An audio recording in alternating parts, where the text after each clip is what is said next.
कि इसमें सब भ्रष्टाचार है, इसमें रिश्वतखोरी है, तो क्यों नहीं पकड़ रहे?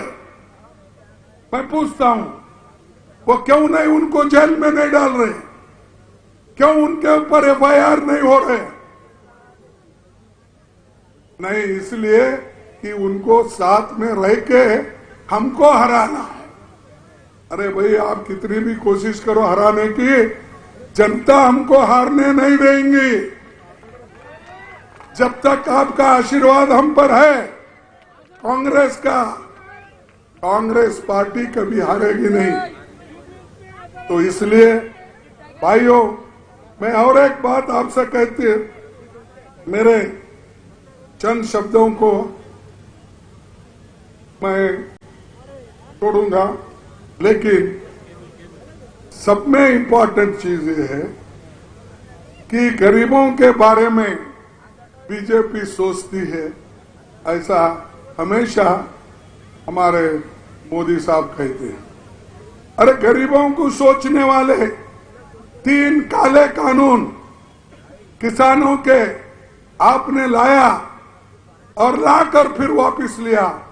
हमने सब पार्लियामेंट में जद्दोजहद की, लेकिन उन्होंने उस वक्त वापस नहीं लिया। जब दिल्ली के बॉर्डर पर किसान लाखों की संख्या में वहां बैठे, तब वो 3 काले कानून वापस लिए। और हम हमेशा बोलते हैं कि मोदी साहब कभी सच नहीं बोलते, बीजेपी कभी सच नहीं बोलती, और उनके भाई केसीआर भी कभी सच नहीं बोलते। ये तो हम पहले से कह रहे।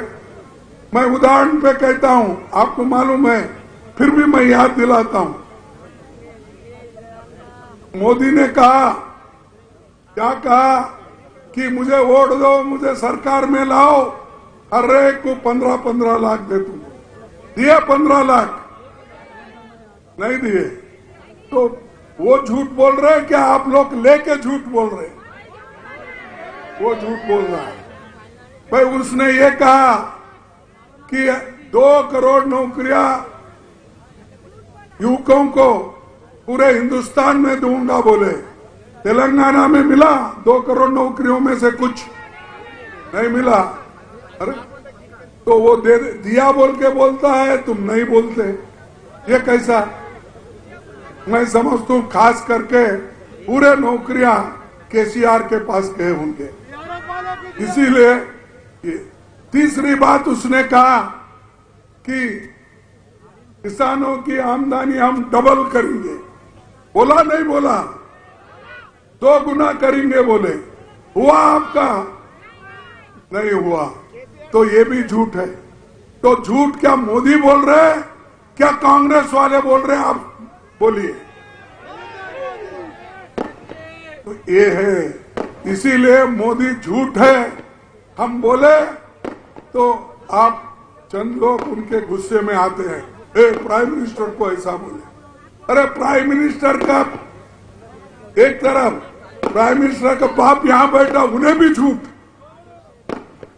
उन्होंने भी बोला मैं ये करता हूं, वो करता हूं, लेकिन उन्होंने भी आज जो वायदे किए थे वो वायदे निभाने के लिए उनके पास पैसा नहीं, खजाना खाली है।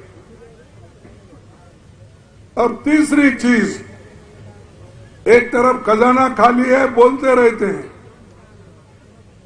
जब हमारे केसीआर पावर में नहीं आए थे, हुकूमत में नहीं आए थे, उस वक्त ये तेलंगाना आंध्रा सरप्लस में था, यानी कर्जा नहीं था, उनके पास खजाने में पैसे थे। लेकिन आज केसीआर 5,60,000 करोड़ रुपए तुम्हारे ऊपर खर्चा करके, आपके ऊपर 5,60,000 करोड़ कर्जा उन्होंने किया है। और दूसरी बात, अगर आप गिनते गए 4.5 लाख पॉपुलेशन को, आप गिनते गए, तुम्हारे हर एक के सर पे 1,25,000 रुपए कर्जा है। ये कर्जा आपको फेडना है, केसीआर को नहीं। और आप बोलते हैं बहुत काम किए, यही काम किए।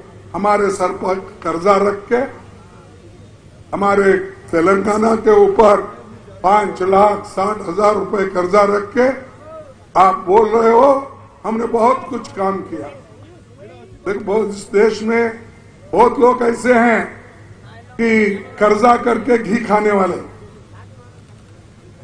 ये चारुवाक्य की थ्योरी है कि खूब कर्जा लो और घी खाओ।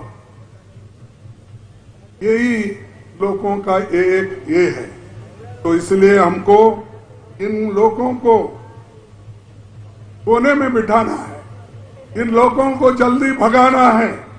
भगाने के लिए आप लोग तैयार होना। भगाएंगे नहीं, भगाएंगे तो जब उनको मालूम होगा कि लोग उनके खिलाफ हो गए। कहीं भी जाओ आप, लोग यही कहते हैं अब केसीआर की हुकूमत नको, कांग्रेस आना चाहिए। हर जगह कहीं भी जाओ, लोग खुद ब खुद आ रहे हैं और कह रहे हैं हम आपको सपोर्ट करेंगे, कांग्रेस को सपोर्ट करेंगे।